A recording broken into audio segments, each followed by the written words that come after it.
Hi guys, it's Emily. Welcome back to my channel. It feels like absolutely forever since I have done a video. For you, it's only been a few days, but for me, I haven't recorded anything since, oh goodness, yeah, like second week in March, I think maybe. So, it's so weird, but I feel nervous. Okay, so I have had a couple requests for a video showing how I make my fabric ruffles, and this is also going to be very odd. My camera setup is like to the side over here. I don't even know where my hands are in this. But yeah, anyway, so I thought that I would go ahead and try to film how I do this. So I'm pretty close, as you can see, to my sewing machine with the camera, just, you know, because it's going to be easier for you to see, I think.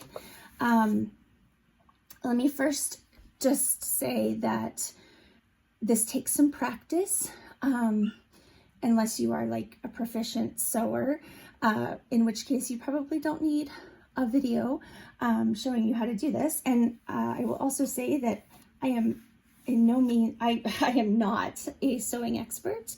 I'm sure there are ways to do this that might even be easier than how I'm going to show you. I did not learn, or I did not come up with this technique that I'm going to show you. I learned it from someone else here on YouTube, but for the life of me, I cannot remember who it was. So I apologize greatly. If it was you, let me know, please, so I can give you credit. But yeah, so basically you need a sewing machine, you need some thread, and I just wanted to show you, this is how I buy my thread. It's a very large, I mean, it looks ginormous to you right now, because you're so close to it, but it is quite a lot of thread on the spool. It's a larger spool than just your regular, you know, the regular ones. But I get it at Walmart. So I have it in this color, and then the color I'm going to use today is actually like a brown, and I already have it threaded through my machine so that it's all ready to go. So you'll need that. You will need some form of, you know, like scrap pieces of fabric. I have a couple different kinds here. This one I still need to pull the frayed threads off of, but I have a couple different ones here. I have this really thin material, and then I have just some like cotton, I think, probably. I should have probably pulled all these threads off ahead of time, but these are just all my like leftover pieces from either ruffles I've already made, or when I, you know, like tear up fabric to use in my journals. You know, I just kind of keep all of my scrap strips that would, you know, probably, you know, that I feel would make nice looking ruffles, and then when I'm ready, I have them. So I think we'll use these two today, just because they're here and they're ready. So you don't have to get all the threads off. I usually leave, well, where were my examples? Like this one is quite, you know, shabby. You've got lots of like leftover bits and stuff. I like that. You can always cut them off if you don't. So we've got the machine, we've got thread, we've got fabric. Now you can do this with paper too. And if I have time, I will show you. It's the same technique. I can show you how I do that as well. Then you're gonna want something along the lines of one of these tools. Now, the one I use most often is my seam ripper, okay? But I also have like these wood skewers. I use that sometimes. I have this really long, crazy upholstery needle that I can't really use for much else. The only thing I don't like about this is how sharp it is, and I always end up poking myself. The seam ripper is sharp too, but for some reason I hurt myself more with the needle. I'm trying to stay where you can see what I'm doing. And I found this in my stash today. It's just a metal, really thin metal ruler or slide. I don't know what you call it. It's not a slide rule. It's a ruler. Anyway, I thought that might work really well too. So something along those lines. And I will try and show you. Oh my gosh, I'm trying here. Okay, there we go. This is so weird. I'll try to show you all of them as we go through the process. All right, so if you're using, we'll start with the seam ripper. You want to just put it in, like put the cap on the back end so you have something to hold on to. This is what we're going to use to like kind of form our pleats in our ruffle as we go. All right, so let's just get started. This is a rather thin piece of fabric here, but the first thing you want to do is take one of your ends. I always fold over just a little bit, maybe, I don't know, 1/4 to 1/2 inch, like so. Let's see if I can show you that better. So you just, you just want to fold it over so you have something nice and straight to start with. I have my machine set on a zigzag stitch right now. I like that best for my ruffles. All right, so I'm just putting my needle right in the, the middle of my strip. It doesn't have to be perfect. And honestly, the less perfect it is, the better I think it looks. So it's fine if it's not exactly in the middle. You'll see that, mine are never exactly perfect. So the first thing you want to do, or the first thing that I do, is I run 1 stitch forward, and then I do a couple back, like so. Just, it doesn't really matter. I just like kind of a base, to kind of get me started. So after you've done that, you want to make sure your needle is in your fabric, and mine is, okay? And lift up your foot, and you still have your needle. I don't know if you can see that, but my needle is in my fabric, okay? And we have a couple of, just stitches to begin with there. You want to form your first, I'm going to call it a ruffle. And can you see how I've used my seam ripper to just kind of push that fabric right up against my sewing machine needle. Okay, now once you have that there, you can lower your foot. Okay, and when you're starting on your first, when you're starting your first, you're on the, oh goodness, the beginning of the ruffle. Before you start your machine, go ahead and get your next ruffle set. And I just do that by, I take my seam ripper and I use my left hand to guide the fabric, use the seam ripper to kind of push where I want the next ruffle to be. And I'm pushing that as far into the foot as I can, if that makes sense. And then I'll just kind of hold it with my hand. My machine is going to be on like the really, really slow setting, so I can show this to you easier. I usually do it a little faster, but I'm going to go ahead and start. Hopefully it's not too loud and you can still hear me talking over it. All right, so it's just going to go ahead and sew right over top of those. And when you get about, I'm going to see if I can show you. When you get about halfway through the previous ruffle or pleat or whatever you want to call it, that's when you want to start your next one, okay? I stopped it a little bit late, but you can always stop your machine and pull, put your foot up, not your actual foot, your machine foot, and get it started again. So when we get to the middle, so I'll make a pleat here so you can see what I mean. When your stitches get about to the middle of that pleat, that's when you want to start your next one. Okay, does that make sense? So let's go ahead and start. And you find a rhythm after a while.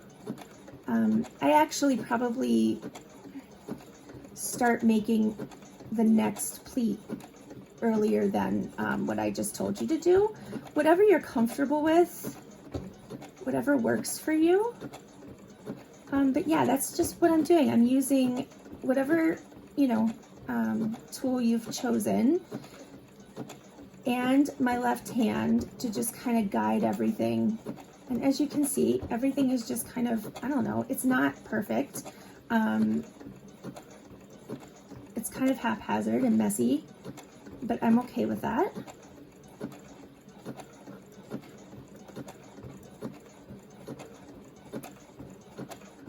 All right, so I'm gonna switch tools so you can see maybe a little differently. Let's go ahead and use, I really wanna try, whoops, this metal ruler thingy, because it's really nice and thin, and I think it might work pretty well. So let's see what happens.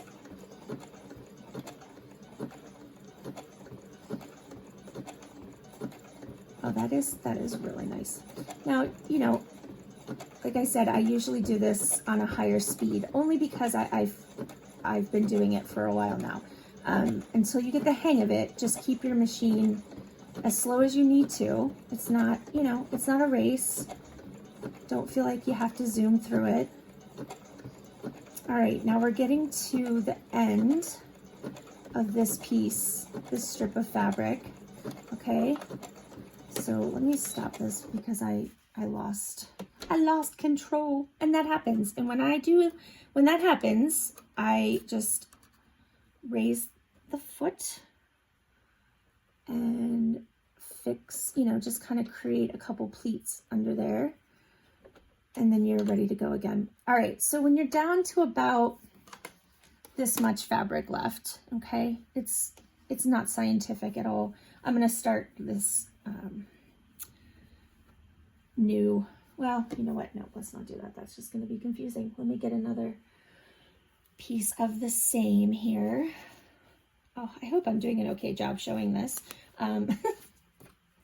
I wasn't really sure how to go about it. So if you're still confused, those of you who asked to see this, please leave me a comment and let me know, and I can try again. Just get some of these threads off of here. All right, so when you're down to this little bit here, okay, what you want to do, obviously, is stop your machine.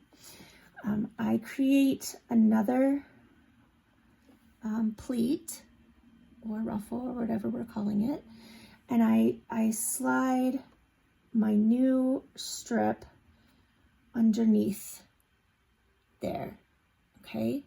So it's actually underneath this this ruffle, okay? And then we're just going to continue, and we're just going to keep going, just like that.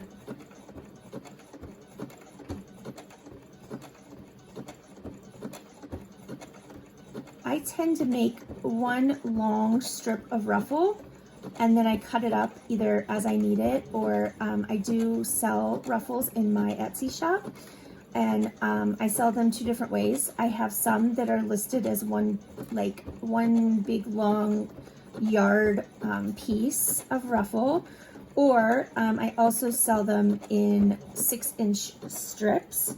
So I just cut them apart as I need them. And you might be thinking, well, how does that not, you know, how are your stitches not coming out? Well, usually you're gonna glue this down somewhere, right? Either onto a journal page or something, right? So when you glue that down, you just wanna add the glue to, you know, just make sure the glue is touching some of your stitches on the back, and then it's not your stitches aren't going to come out, so you don't have to worry about that. All right, so I want to show you again how I added a new piece. So let's get to the end here. Hopefully this is making sense and helpful. If nothing else, you can just kind of see what I'm doing. All right, so we're down to that little piece, and I actually got ahead of myself, so let's pull that out. Okay, so we're down to that little piece, right? And we will grab, I apologize, I really should have gotten all these strings off beforehand, but I have to say, we got a new dog last weekend, and we were on a vacation. I've actually been sick. I don't know if it was the coronavirus. I certainly was never so sick that I, had to even go to the doctor. So I think it might have just been some sort of cold. It started when we got back from Florida, which means it could just be the change in weather. Anyhow, it's just been so much going on. And I didn't even, I'm so like out of practice with this whole filming and crafting thing. All right. Anyway, I don't know where I was going with that. So you want to create your next little ruffle. And this ruler is actually really nice for holding that up and out of the way, so you can put your new piece underneath. Okay. And then you just want to hold that in place. I sometimes will like do another pleat just to get it ready, and then I turn my machine on and I let it go. And this is so, I love this whole process is very calming to me. If I'm feeling anxious or stressed, it is very therapeutic. I think I'll just sit and like sew ruffles. And I'm getting, you can get ahead of yourself. I've got, this is going kind of slow. So actually, let me go ahead and speed it up, and I will show you what it looks like when you're going a little faster. Well, I won't go too fast because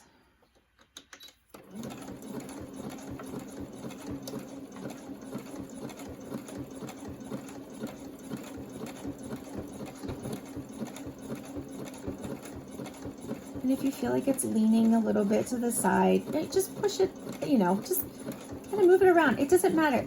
These ruffles are supposed to be like very shabby, in my opinion. Sometimes they're straighter than others. Sometimes, depending on the fabric you're using, they're going to look a hot mess. But once you get them on a page in your journal, or whatever your craft is, it's going to be fine. You're not going to notice, and it just adds so much character to whatever you're working on.